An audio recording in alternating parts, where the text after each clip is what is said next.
So, Rahagmir, Punch Out Boxing. I am here with Ryan Rozicki, all the way from, I believe, Cape Breton Island. Is that where you are? Yeah.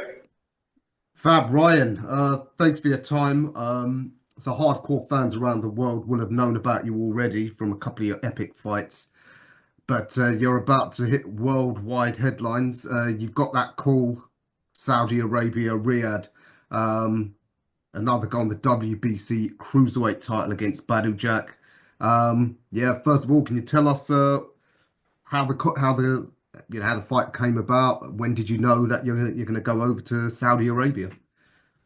The fight came about when so I fought for the interim world title, WBC interim world title back in December, and the fight ended in a draw. So, but it was a fight that I should have got the decision on that fight.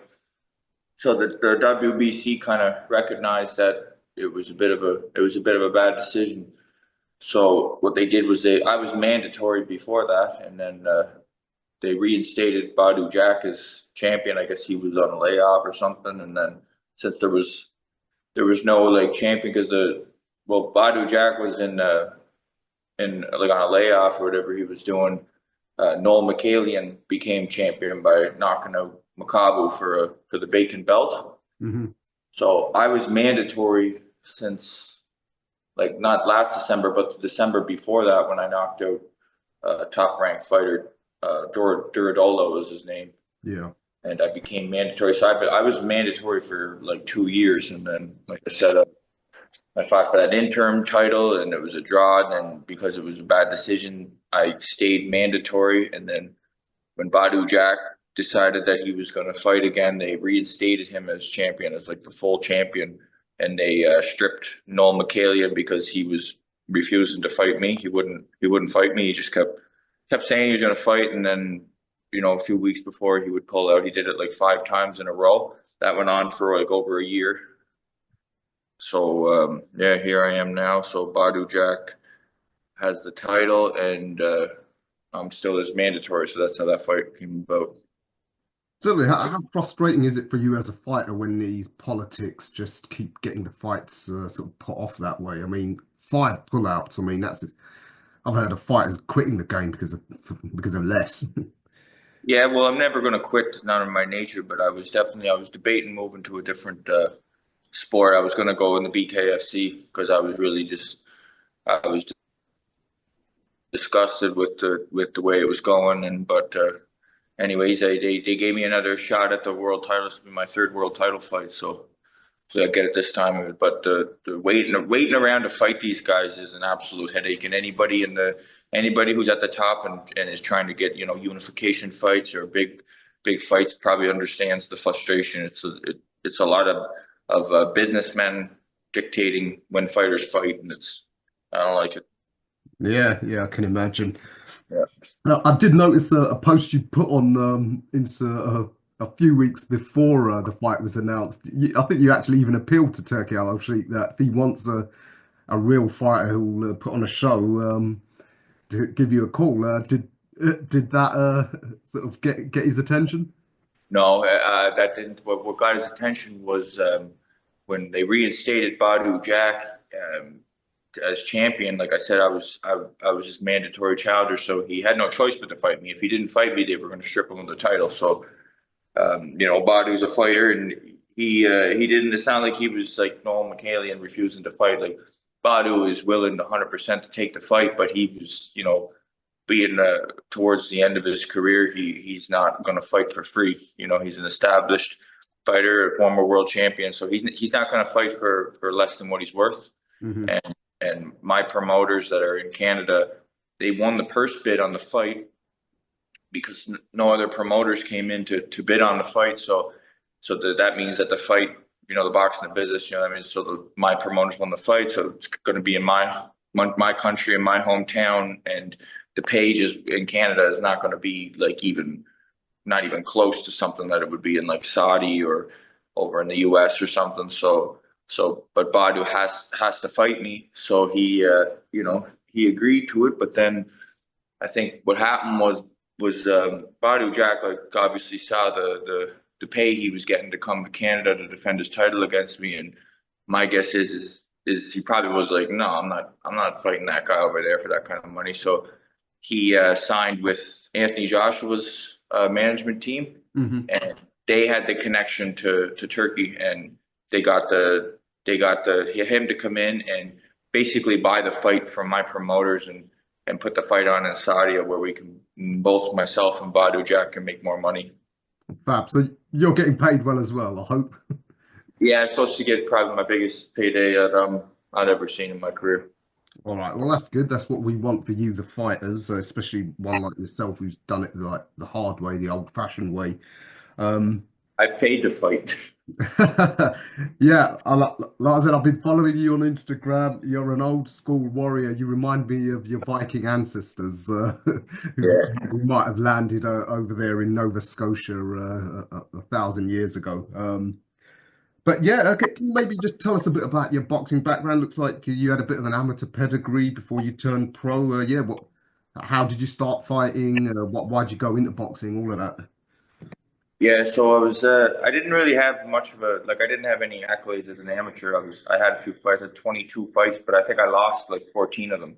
I had a losing amateur record. I definitely wasn't no standout amateur. I was, trying to slug with boxers and losing decisions or getting stopped. And so as an amateur, I didn't really, I didn't make it past like provincial level. I fought in the nationals, the Canadian championships a couple of times, and I lost every fight. Stopped a couple of times, so I wasn't like a promising amateur going into the pros or anything. I was a guy when I turned pro. I think like I was just an opener on a club show in the Maritimes here. So there was no hype behind me coming out of the amateurs. But how I got into to boxing originally was through courts. I was into a lot of street fighting in the place where I come from. Um, like that's what it was. Life was about was fighting. I grew up fighting. I was raised in a trailer court originally, just like I was like trailer trash, and and my dad would he would make me fight other kids in the trailer court to see who the toughest kid was. I don't know if everybody's father was drinking and making bets with each other on whose kid could beat who or in fights. So that's how it started for me. I was about 7 years old when I started fighting other kids, and then one thing led to another. I fought a couple hundred times in street fights until I was about 15, and then I got a little bigger. I was really small, really skinny. Once I hit about 15, I grew and I got a little bigger, and that's when I developed my punching power. And then like this is before I ever even knew what a boxing glove looked like. And so I started like my fights started getting a little bit more violent, and the power started to really hurt people. And it wasn't like me and another guy would have a good fair scrap, and somebody would go home with maybe a broken nose at most, or a couple stitches, or a couple shiners, or maybe a knocked out tooth. No, now it was like, there was people weren't moving when I hit them, and ambulance would be called, and one thing led to another, and I started getting charged and thrown in like a short, nothing long term, but like just thrown in cells for a short term, and then get out and be on house arrest or probation or whatever, and then it just kept happening. So one of the times I was charged for fighting. I think I knocked some kid's teeth out, and he had to get reconstructive surgery or something. So the judge was he was a good guy, and he told my father. I can't quite remember if it was an actual order on my conditions that I had at the time, or if it was just a recommendation from him. But he told my dad, "Listen, your kid's in here fighting constantly. I was kicked out of school for fighting. I wasn't allowed back into any of the high schools, and that's what I did every day. I would fight. So he's like, why don't you put him in some kind of combat sport to do, So my dad was like, all right, well, let's try it out. I wanted to join hockey, and then because I figured I could do all the fight I wanted in hockey, and my buddies all played hockey, so that's what I wanted to do. But then my dad said, well, I know there's a local boxing gym, and he knew the coach, so I was like, boxing? I'm not gonna box with gloves on. To me that was like that was seemed like a sissy sport to me to wear gloves in a fight. I didn't really understand that. So, but I tried it and I went and I remember the first class I sparred with a guy who was a wood boxer. He was actually the coach and he was a really good amateur boxer. And he hit me with a body punch when we sparred. And I that's when I was like, okay, this is not for sissies. This is harder than any street fight I was ever involved in. So that kind of sparked my interest in it. And then so I went home and I got on the internet. Back then we had the big computer with the keyboard, and I remember I just put it onto Google or whatever it was and typed in boxing and started kind of scrolling through and I saw Mike. I remember seeing Mike Tyson, Muhammad Ali. These were like names I've recognized, just from people saying their names, but I didn't really know who they were. And Floyd Mayweather, just your common names. But then as I'm scrolling through, I seen a black and white video, and I was like, "Whoa, this boxing sport's pretty old." So I watched that video, and that video ended up being Jack Dempsey versus Jess Willard, Hmm. and that was the first boxing match I've ever seen, that I ever laid eyes on. That was the first time I've ever seen it. So when I saw that, if you know anything about that fight, that was like one of the most violent displays I've ever seen to this day.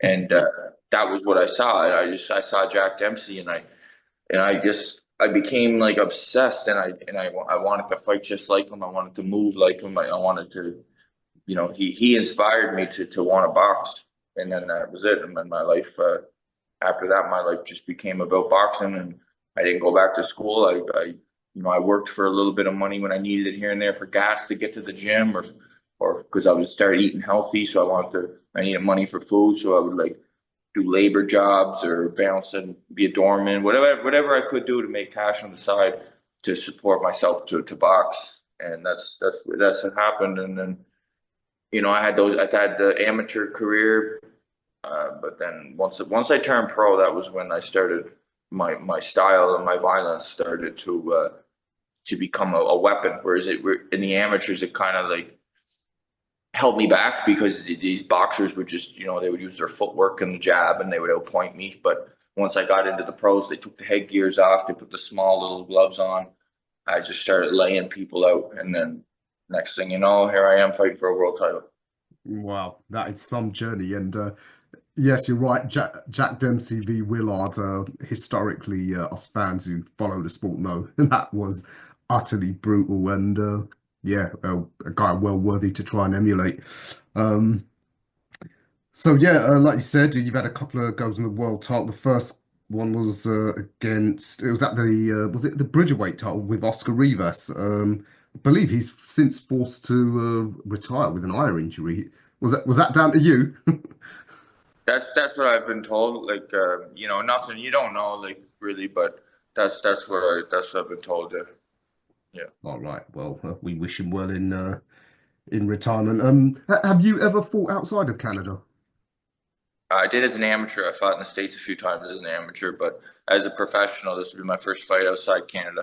Oh, I was lucky that I signed with promoters pretty early in my pro career. Once I started knocking guys out and getting a little bit of a name for myself, I signed with a promotional company from Canada that they invested in me, and they brought good opponents to Canada. So I never really had to leave because mhm. usually if you want to excel, you want to go to the next levels, and boxing is all about levels, professional boxing. And if you want to go up them levels, you gotta go usually out of your country and fight guys from other countries, top guys, other champions of their countries and stuff. But I was lucky enough that I had these promoters that they brought champions, really good quality opponents into Canada for me, so I never had to leave, and that prepared me to be an elite fighter, but never leaving my country and just becoming an elite fighter here. Yeah. Have you got quite a big following there in Nova Scotia?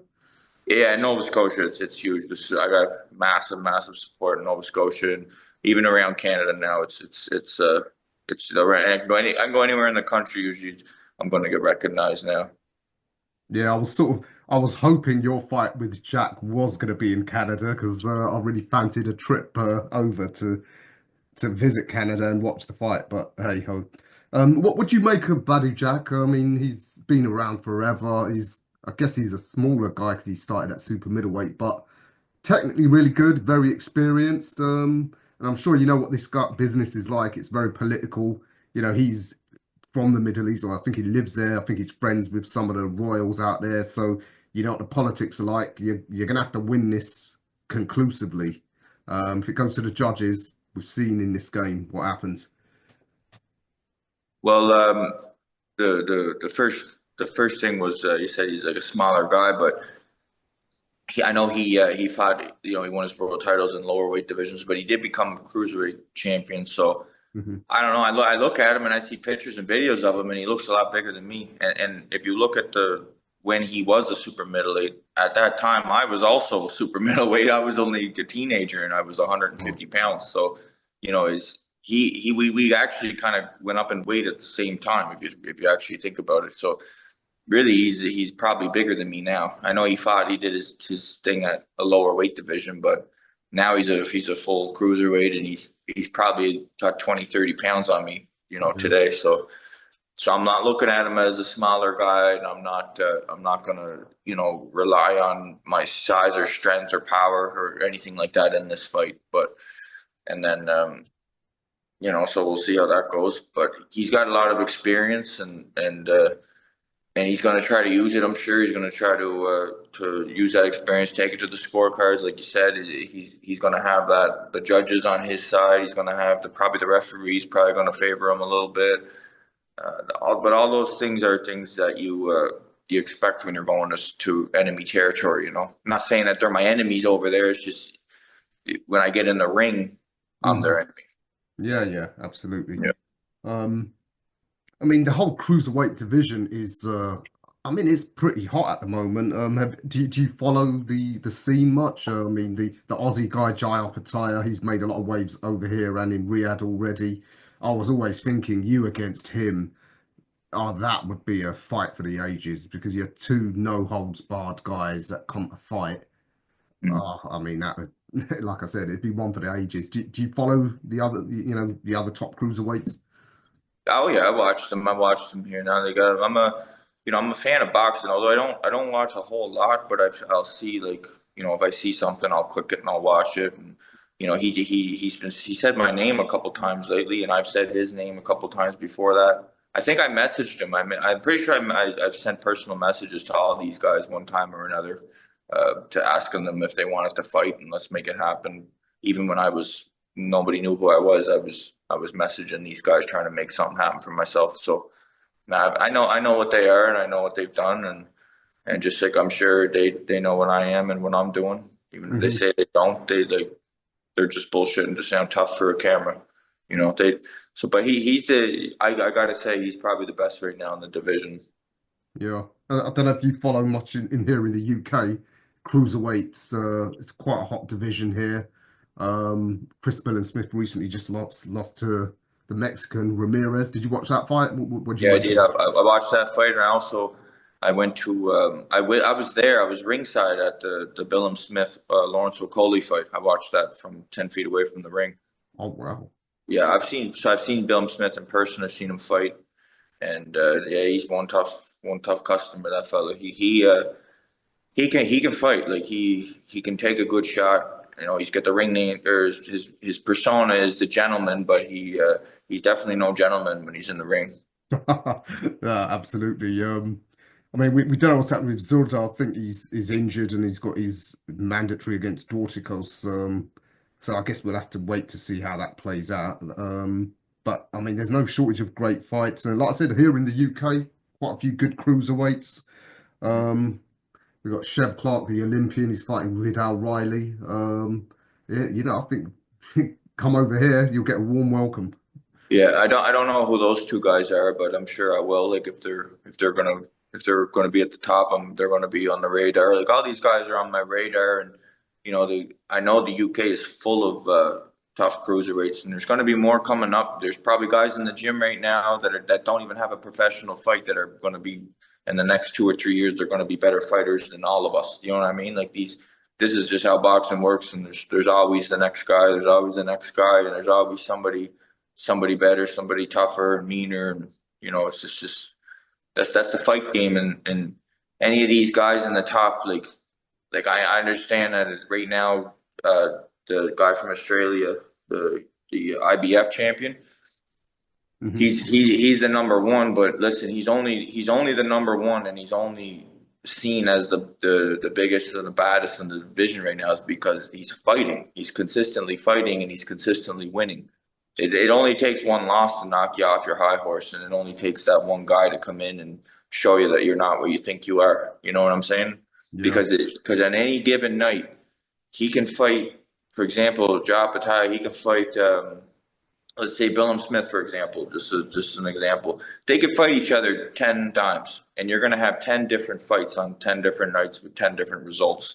And they might go back and forth. One night he might knock Billum Smith out cold. The next night, Billum Smith might outbox him. The next night, um, he might knock OPETAIA out cold. The next night, John might knock him out cold. It's just like this is fighting, and when people think oh, this guy's the best, and this guy, everybody's scared of this. No, none of these guys they're not scared. We're not scared of each other. None of us are scared of each other. That's just that's for the media, and that's for to sell tickets and to get clicks. That's what that's for. That's not Mhm. real. Yeah, yeah, absolutely. Just wonder over there in Nova Scotia, is it a bit isolated? Do you have to travel or get appropriate sparring partners in? Do you Yeah, have to go to Montreal or Toronto for that variety? yeah. I've been traveling to Toronto for the last maybe 8 years to get sparring, but even there, I've run out of sparring, and it's just you can only get so far when you stay in your country. You become like the big fish in the small pond kind of Hmm. thing.